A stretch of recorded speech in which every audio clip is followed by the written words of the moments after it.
tell patients I still eat ice cream every once in a while. Like, dude. It's not we still want to enjoy life. Of course. We now are able to make better choices. Mm-hmm. There are better choices out there. It's just, again, going back to yesterday, how you just don't know what you don't know. Yeah. And it's kind of opening that door for patients. And often it's just like being there to say, hey, did you know there's other options and there's other things? And once they do that, it's this whole new world for them. And they will find their way through what's suitable for them. So it almost sounds like... Welcome to the Beyond Physio podcast, where we help you move, excel, and inspire others on your journey to your next level with knowledge and advice from experts and testimonials from our like-minded community.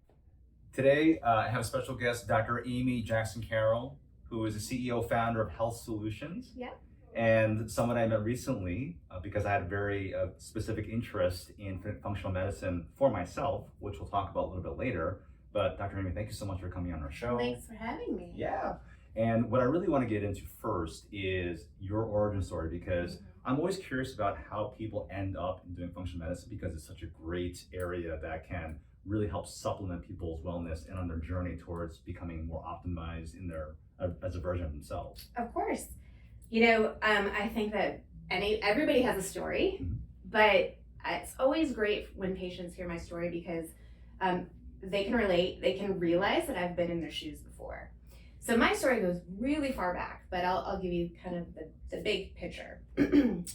I always knew that I never felt always as good as maybe I could. I played sports growing up, played soccer all throughout since I was 4 through high school. But it wasn't until I had my first kid that I really looked into my own health. Mm-hmm. And the reason being is, so Landon's my first child. Mm-hmm. When he was born, he was super small. 5 pounds, 10 ounces. He was like a normal. I went to full term. I actually went over with him. Yeah. I had a lot of friends that had kids around the same time, and we're all watching them kind of grow up together. Well, I remember specifically looking at my child and at the playground and noticing like, hey, he was sitting in a W position. He wasn't necessarily talking like all of his peers were talking, right? He would mumble, but he kind of wasn't saying anything. So, you know, I did what any parent would do, brought him to the pediatrician. The pediatrician said, I don't know, you need to go to specialists. He should be talking. He should be hitting some milestones that he wasn't. Went through the gamut of all the specialists, only to kind of be told, oh, we don't really know what's going on, but he's just gonna get diagnosed with apraxia. So he was diagnosed with apraxia, meaning that the motor from his brain to his mouth, there was a disconnect. He could understand everything you were saying to him, he just couldn't put words together to speak back. Yeah. We did speech therapy, occupational therapy. We weren't really moving the needle. And, you know, being a practitioner myself, sometimes it's really hard to step back and look at your own life and your own, you know, people around you. Yeah.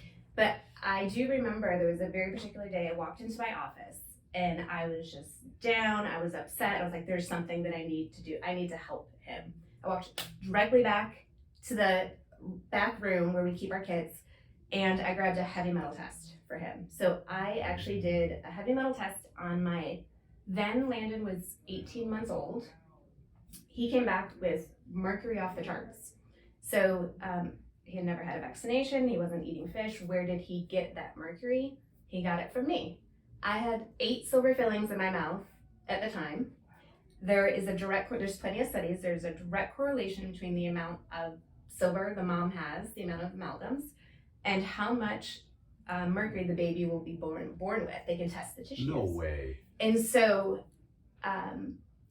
you know, I grew up in upstate New York, and my dentist down here knew exactly, before I even, he asked my history, he knew exactly where I grew up. He's like, New York in the 80s, all the dentists gave everybody. Yeah, it's the amount. So, you know, once I saw that, it was a wake-up call to me that, oh, I know how to help him, but there was also the guilt there of I should have known better. Yeah. So the good news is, with Landon, I did my own heavy metal detox with him. I took him through, like, we'll talk about functional medicine stuff, but every time we would do what I deem a round of this protocol with him, his speech therapist knew when he was doing a round because his speech would improve, his teachers would know.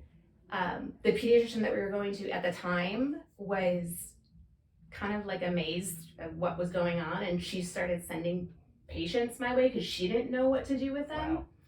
Wow. But I think it just goes to show that, like, we all probably have some stories that if we were to think back, we could probably start putting the pieces together and realize. But so he was my first, and obviously after figuring that out, I knew that I had to take care of myself, which then leads me on to, but that's kind of just like a piece of my story, but that's really like the big, like, heart tugging, like that really is what pushed me to take care of myself, and take care of my family, and I love that. start talking about things, because even back then, I was one of only 50 docs that were actually talking about heavy metals, talking about toxins, and we all kind of came together as a group and started, what did you find out, and what are you seeing in practice? And now people are actually starting to acknowledge it, but it was a journey. I'm glad you mentioned that because I had been aware of this for a long time as well, Dr. Amy, but the problem is that the people I spoke to, and we talked about this yesterday a little bit, where it's like, oh, but it's, it's such a safe level for humans. I was like, I could see, whatever. And I sort of like put that in the back of my mind. And I'm like, well, if you're going to go, you're going to go. So these old rationalizations as to why I have to worry about it. So talk more about that if you can. Well, a great example is just in general, people don't realize that these levels that are so-called safe, those are from 60s, 70s. They haven't been updated. They haven't been. No. So, specifically we'll talk about water stuff, but just in March 2023, a new group, environmental working group, is looking to pass legislation for them to update contaminants, to update toxins, to bring us up to, lots of things have changed since then.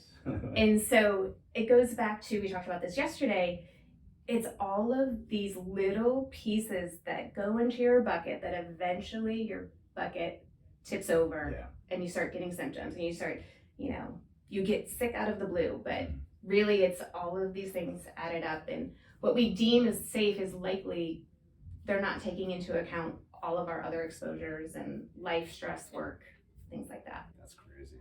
So can you walk us back a little bit on what exactly is entailed in becoming a functional medicine practitioner? Mm-hmm. So when I started, there was no certification, there was no board. It wasn't until I was in practice almost 8 years that schools started, there were certifications, there were things like that. There are a couple big programs like Institute of Functional Medicine. There's several functional nutritional program, many of them now. The biggest thing, because I have practitioners, I used to teach practitioners basically my protocols, because I realized that I can't help everybody, so I need to help other people help others. And what I realized was that nobody really understands what functional medicine is. It's more of an art. There's some basic things, but you kind of, I was into heavy metals, molds, toxins, because that's how I got sick. But across the board, there is now there's a board certification that you can get, but it's super general. So if you're looking into becoming a functional medicine practitioner, I always tell other docs or other people that first figure out what is your passion, because that's really gonna kind of decide where you're gonna go to school or what program you're gonna do. But again, I'm kind of the oddball out because I was doing it for so long that I actually helped build some of those programs. But, oh wow. Yeah. Wow. So almost like a pioneer. Yeah, but back then nobody wanted to talk to me. Oh man, that's crazy. Oh my gosh. So let's talk about some specific populations. For us, we specialize in working with active people, athletes, even youth athletes. Can you give us some maybe, and I know it's hard to generalize across that board, but are there some basic things that people who are active should be doing that will keep them in a better state for performance, recovery, and that sort of thing, and maybe even some supplements or something like that? So I think the biggest thing across the board that I see in practice, and specifically some of these like endurance athletes, is sleep. Yes. We just had an episode on this. Sleep was the biggest thing that people are lacking for sure. What I usually see is that people either they have an issue falling asleep or they have an issue staying asleep. Sometimes both. Mm-hmm. Often the first question I ask patients is, are you waking up at a certain time every night? I would say most of the time they are. They'll say, like, I wake up every morning at 2 a.m. I can roll over and look at my clock and I know what time it is. From a functional medicine standpoint, what I start thinking about is I'm thinking about, okay, what pathways, what could be triggered during that time? Something that people don't think about is when you are sleeping, your brain still needs to be fed. So what it'll do is it'll shoot a message down to your adrenal glands and it'll say, release a little bit of cortisol so that we can get our blood sugar up to feed the brain, but keep you asleep. That's curious, yeah. If you have a dysfunctional pathway, fatigued adrenals because you've overtrained, or honestly, sometimes it's not even like overtraining, it's just everyday life, stress, work, whatever. What happens is when your brain goes to ask for food, it'll actually shoot down a message. Your adrenals are so fatigued, doesn't have cortisol to put out, it'll actually shoot out adrenaline, which wakes you up, and you are supposed to get up and go to the fridge and eat. Oh And I go back my to bed. gosh, that's really interesting. So usually the first thing I look at is, okay, if somebody is having consistent sleep issues, the first thing is they need to control blood sugar. That goes into what are they eating, what time. You know, I have a really funny story about when I used to ride when I was training, that I would work Saturday mornings and then I would go for my ride and people would meet me at my office and we'd go out by like Jordan Lake. And one morning I was like, I'm gonna try these new gummies. They were like gummy bear, I can't remember the name of them, but it was like the new push, right? Like, oh, you get to stay on your bike, you get your leg push, you have, you know, whatever. I think I ate 3 and we got 10 miles out and I had to pull over and I was just puking my guts out on the side of the road. And that one, it was hilarious at the time, but that was what kicked off. I realized, because my sleep was crappy and I realized like, oh my gosh, I've just let this go too long. So things to fix that. You have to go look at the labels of your stuff. You want to see, you always want to try and do, if you're going to do carbs, a little bit of fat and protein with it. If people are having issues staying asleep, a little bit of carbs at night will help raise their blood sugar in order to keep them asleep. Now, it's another story if somebody's trying to lose weight or there's other things going on, but often, you know, athletes, they run through their stores so quickly. And that's a whole nother story of, do you want somebody to be a sugar burner or a fat burner? And this is where, do you want to get into intermittent fasting? Yeah, let's do that, Okay, so it's kind of like a switch. You're either sugar burner or fat burner, and you have to push through to be able to hit that threshold to start burning fat. And so people that have consistently spiked their blood sugar, often chronically, they are really hard to push from a sugar burner to a fat burner. Makes sense. They are not metabolically flexible. So the first thing we do is we start having people intermittent fast. We start taking away a little bit of things. Usually you start somebody on a 13, 14-hour fast. Guys go 18 hours and do well. Females, we tend to keep it between 14 and 16. But if you can start giving the body a break and allowing it to honestly start healing itself, you'll start to balance out some of those things. That's so curious. And the reason why it's so curious to me is because you and I spoke about this the other day, where I just started doing this more regularly. And TMI, I was having some bloating issues, and Dr. Amy, I think, so quickly said, well, now you're giving your body a chance to digest and actually heal. And I can totally resonate with what you're saying. And so ultimately the goal is to get somebody to be metabolically flexible. We want you to be able to burn sugar quickly when you need it, but we also, if you are going for a long run, a long ride, trail, whatever, you want to be able to get deep into your fat stores and have a sustained energy source. For sure. The only way you're going to do that is if your body naturally can switch to that easily. Things that impede that come in. This is where toxins come in. So this is where I will see what we call skinny fat athletes. See. Right? I know a lot of those. Yes. And it's not that they don't exercise. It's they eat their salads. They do really well, but they tend to carry a belly. It's coming from toxins. We store toxins in our fat cells, and our body's super smart. It doesn't want to naturally get rid of those. So often we find like this is the last place that people will let stuff go. But an athlete that is finding that they can't seem to maybe go as long, or they're fatiguing more easily, or they're cramping really quick, or recovery, like they're getting injuries, they can't seem to get past it. That's where I kind of come in and I say, okay, well, let's look at your traumas, let's look at your stress, let's look at this from a functional standpoint in order to, do you have some toxin exposure? Almost always yes. And once we clear that, all of a sudden, like brain turns on, digestion, they can go on longer runs, they get up, they sleep really well after a hard workout. And that's awesome. Sometimes that missing piece. Yeah. And along those lines, Dr. Amy, it sounds like then, for general health, that all the good stuff that we try to do might be hampered or hamstrung, so to speak, because of the toxins that are impeding that. We talked yesterday about how certain toxins will compete for things that we normally should be taking in. Yeah. And sometimes that'll actually cause the body to not respond certain ways or be over toxified, if you will. Yeah. Also, let's talk about everyday things that we come in contact with. So again, you don't have to have like a major chemical exposure. This is everyday products, everyday things that you're coming in contact with. Water, food, right? Stress at work, your kids, all of the above. Health is chemical, physical, emotional. And so when we're looking at how do we become optimal, we really do have to hit all of those.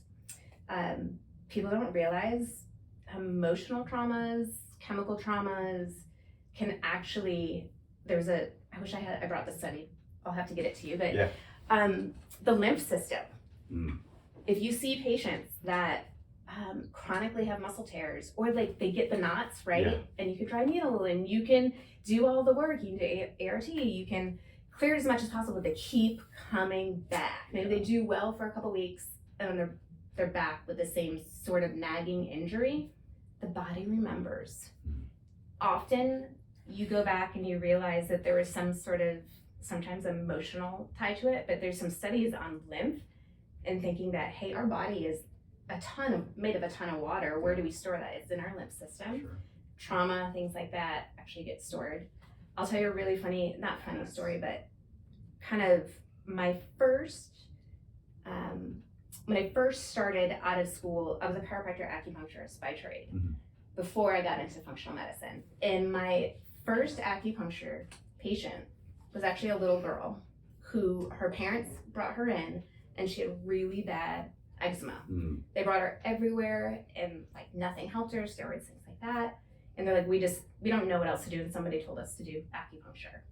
And so my first question to her, thinking like, okay, like trauma shows on skin, like there's something going on. I said, well, had something happened to her? Has she had like anything, car accidents and like that? And she said, no, nothing. Like she's a normal kid.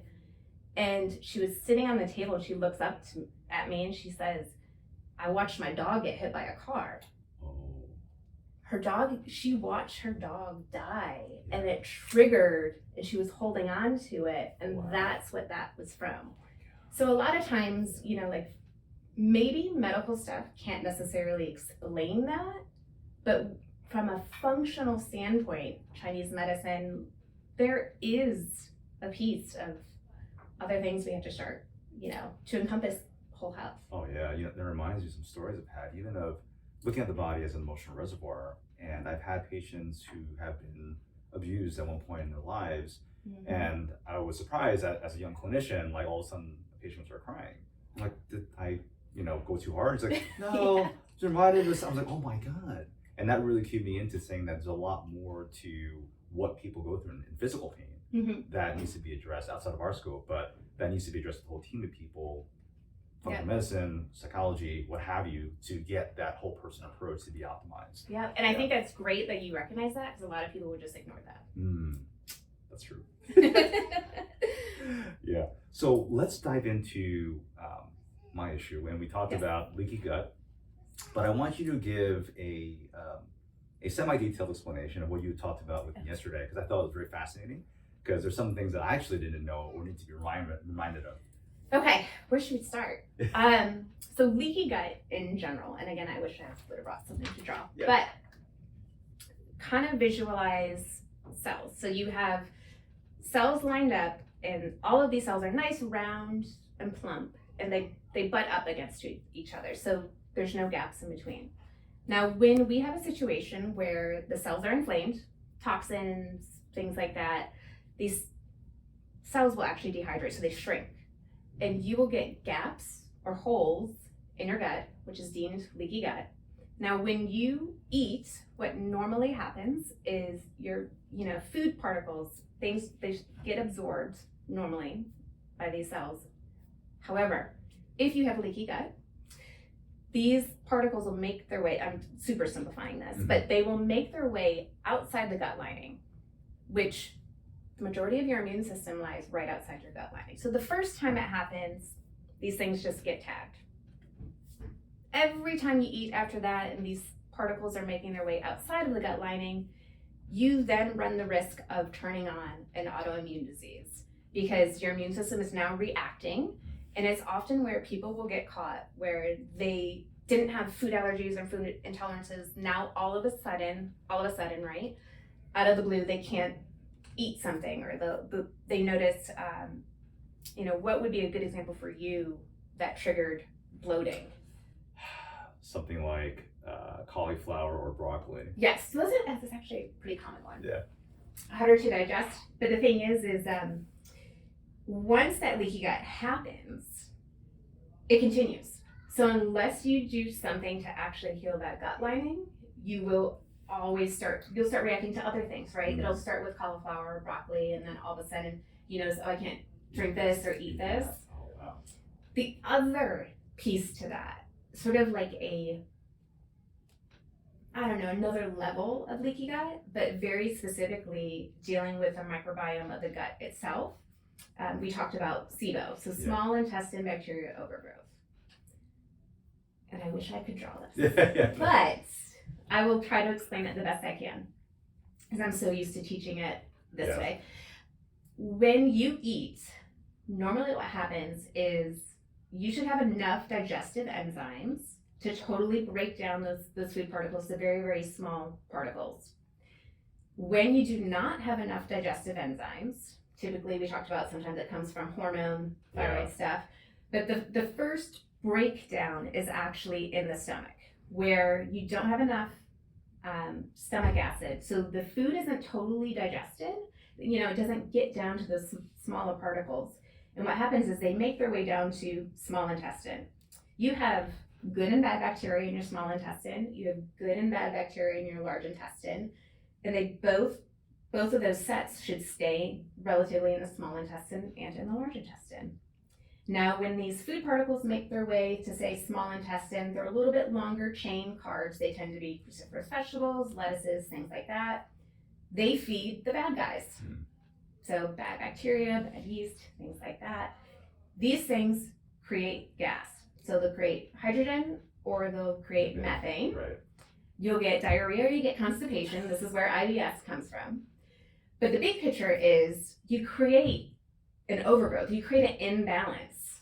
And that then leads to, when these guys get fed, they will create gas, you bloat, you have a mechanical valve between your small intestine and large intestine, so it opens up, which then means you introduce the guys who are supposed to be in the large intestine into the small intestine, and it just starts to cycle that stays in that cycle. This is where most people just get stuck. They'll go to the doctor and they'll have digestive issues. And IBS. yep, you'll get labeled IBS. I told you I deem IBS a garbage term because to me, I think that somebody didn't take the time to figure out exactly where the breakdown is. We understand different pathways in the body. When you take that functional approach, sometimes it's really easy to see where things are going wrong. Mm-hmm. That's crazy.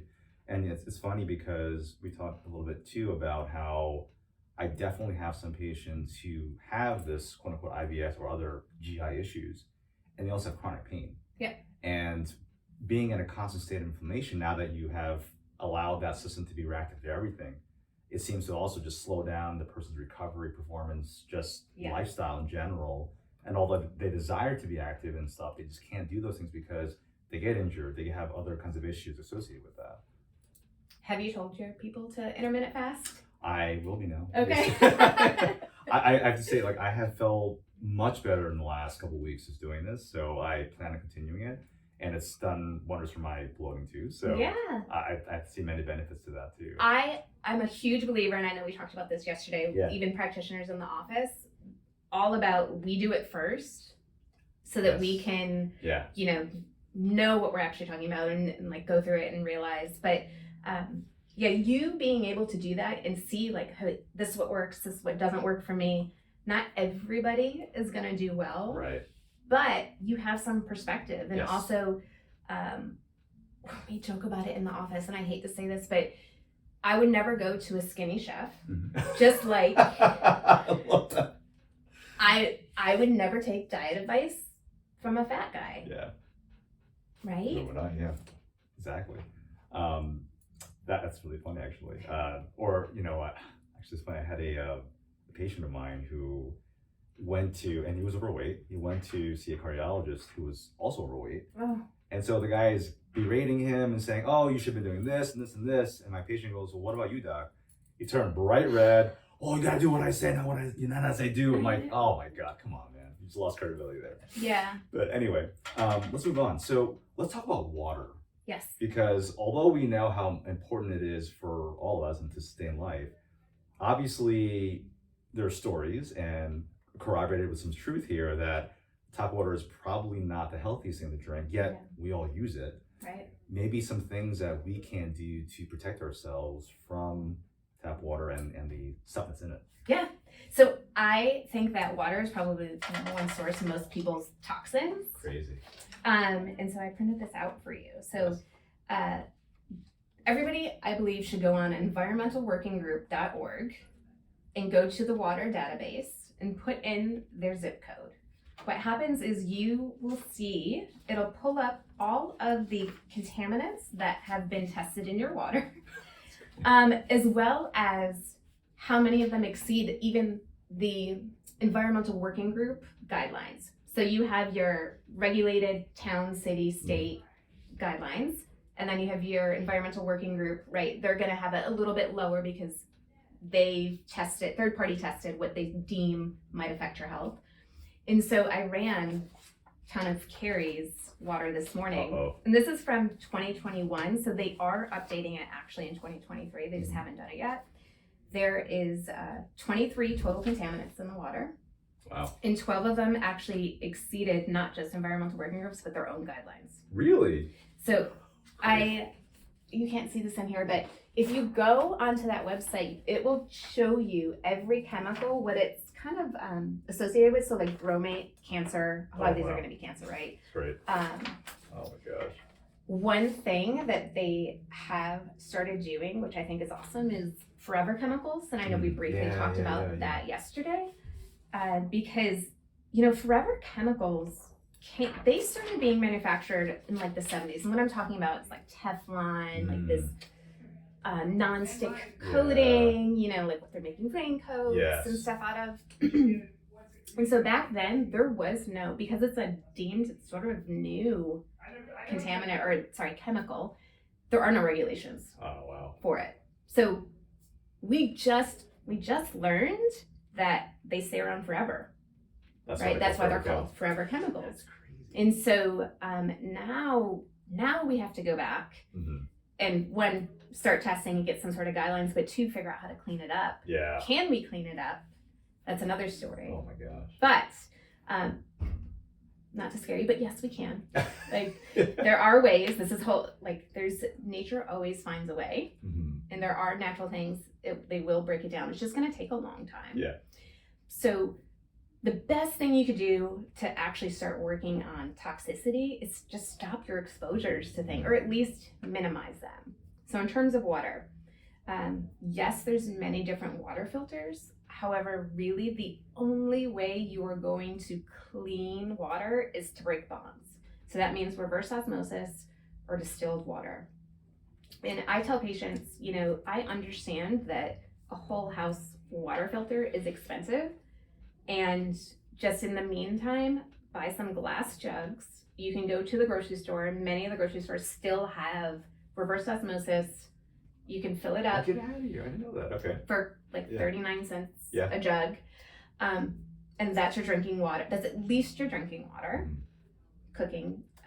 Other things that you can do is getting shower filters. So people don't realize, like a 10-minute shower. Yeah, that's 10 minutes of exposure. Oh my It's gosh. equivalent to drinking 100 gallons of water. Oh my god. Because your pores are open. Yes. So you're just absorbing. Especially when it's hot. Just Yeah. it's great. So, you can order them online. That will not actually filter out everything, but it's still better than nothing. Oh yeah. Water distillers, there is a whole array of water distillers. I bought actually a medical grade one because it's just me. If I'm like all or nothing if I want to do something. But there are, some on Amazon. You just want to make sure you have a glass jug and it's stainless steel. You don't want to do plastic because you would be just exposing yourself to more Even things. with the BPA free? Mhm. Get out of here. Because it's not, let me just put it this way. So they already recognize those chemicals. What they substituted them with, they just haven't recognized yet. Oh my god. So in general, we just try to stainless steel glass if possible, and just across the board. Now I'm like afraid to do anything. Oh my god, I can't take a shower. I gotta wait till the filter comes in. This is where when patients come in for their first visit, we just tell them like, hey, I realize like I'm here to meet you where you are. And some of the stuff seem overwhelming, but we're here to help you understand so that you can make better choices, right? Sure, yeah. And I get it. Like you might be out on the road and you need to go grab a water or wherever. Okay, that's better than drinking Coke. Right. That's fine. Right. The more metabolically flexible you are, the more that you kind of empty your bucket on a regular basis, the more you'll be able to come in contact with this stuff and not affect you as much. I like that. So that way you don't have to go nuts about, oh my god, I had that thing. Right. I tell patients I still eat ice cream every once in a while. Like, dude. It's not we still want to enjoy life. Of course. We now are able to make better choices. There are better choices out there. It's just, again, going back to yesterday, how you just don't know what you don't know. Yeah. And it's kind of opening that door for patients. And often it's just like being there to say, hey, did you know there's other options and there's other things? And once they do that, it's this whole new world for them. And they will find their way through what's suitable for them. So it almost sounds like you just, and I want you to walk us through your process, by the way, but you're really coaching people on how to live specifically to what they might have imbalances and whatnot. And that way they can also do that self-discovery, self-exploration to see what works for them along the way. They report back to you, hey, Dr. Amy, these things worked that you said, but these things didn't really work. Okay, great. So we'll go in that direction and try this kind of approach. Right. Yeah.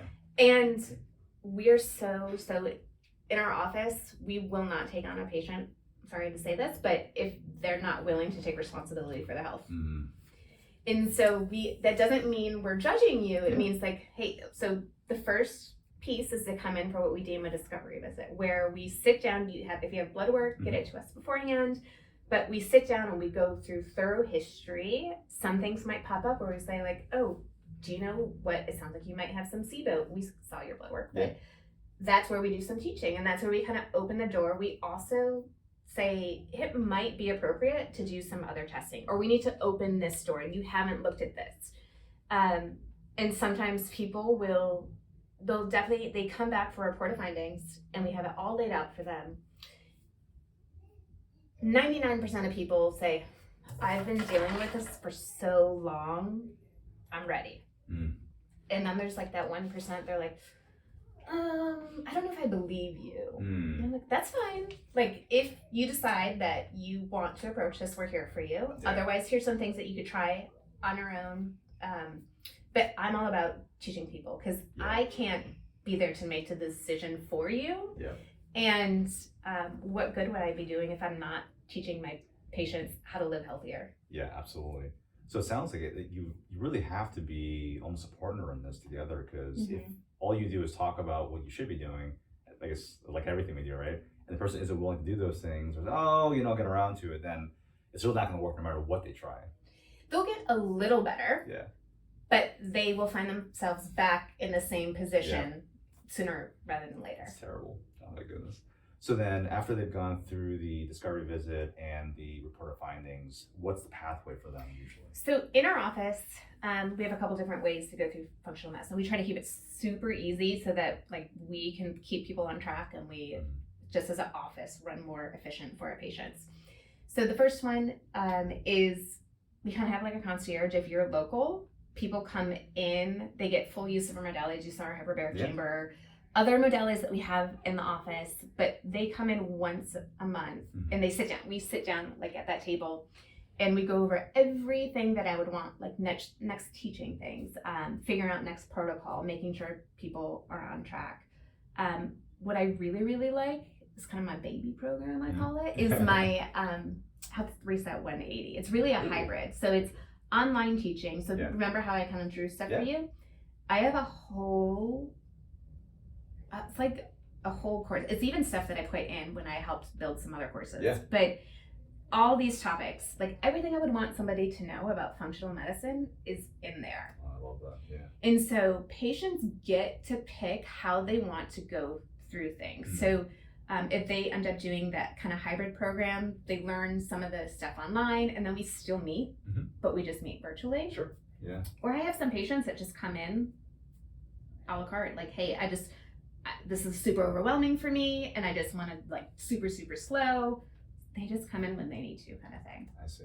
That's good. So you actually go at the pace of the person so that it matches with where they are in life too and their desire. And often what happens is you start working on yourself and you realize there's probably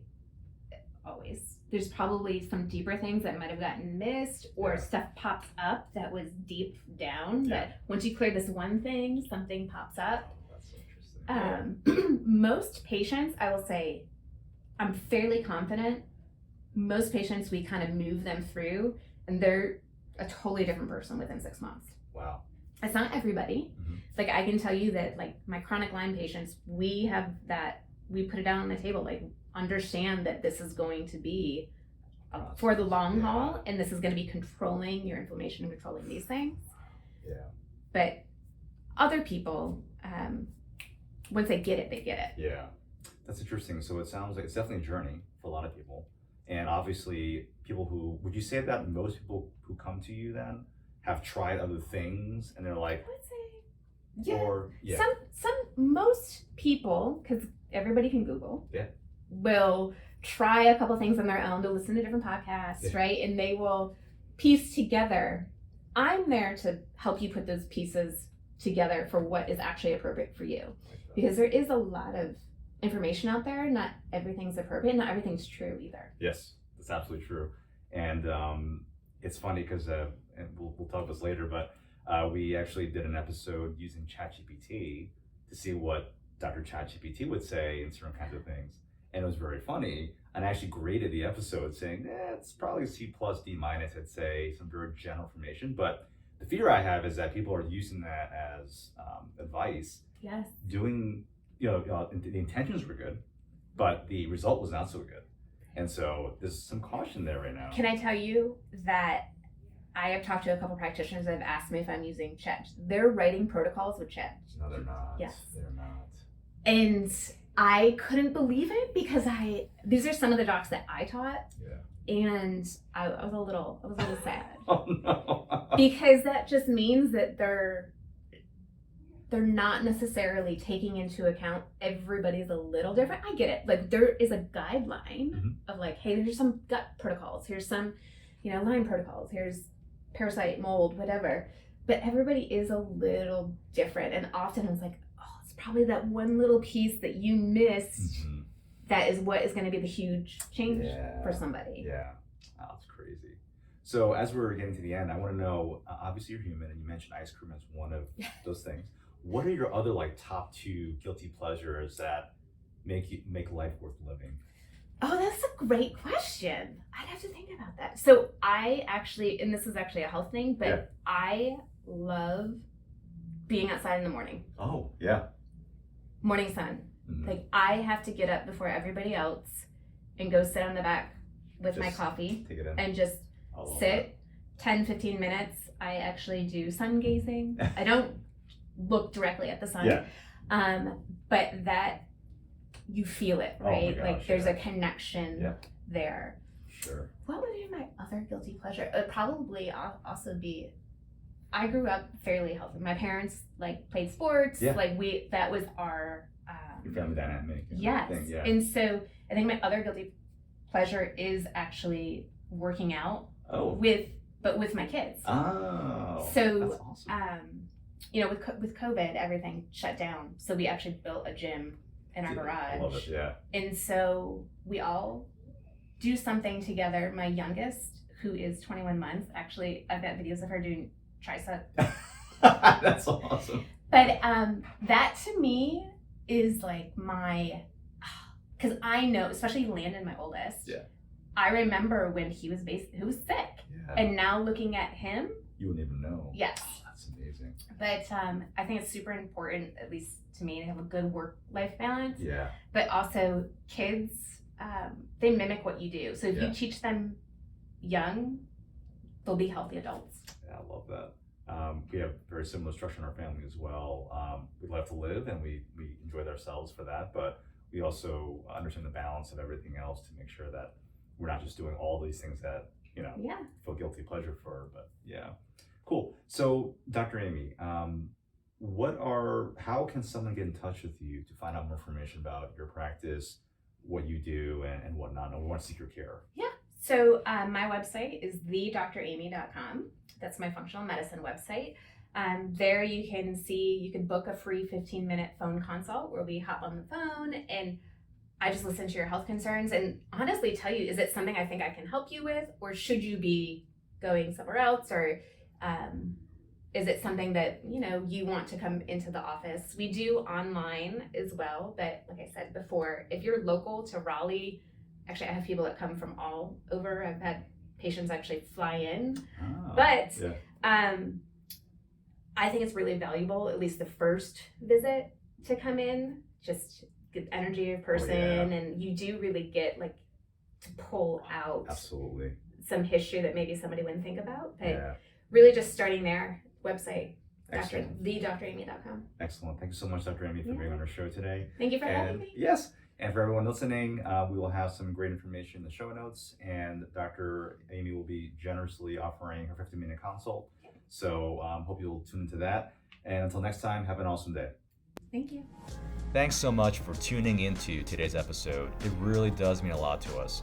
And don't forget to like, share, subscribe, or comment if you got at least 1 or 2 helpful insights or takeaways to help you get to your next level.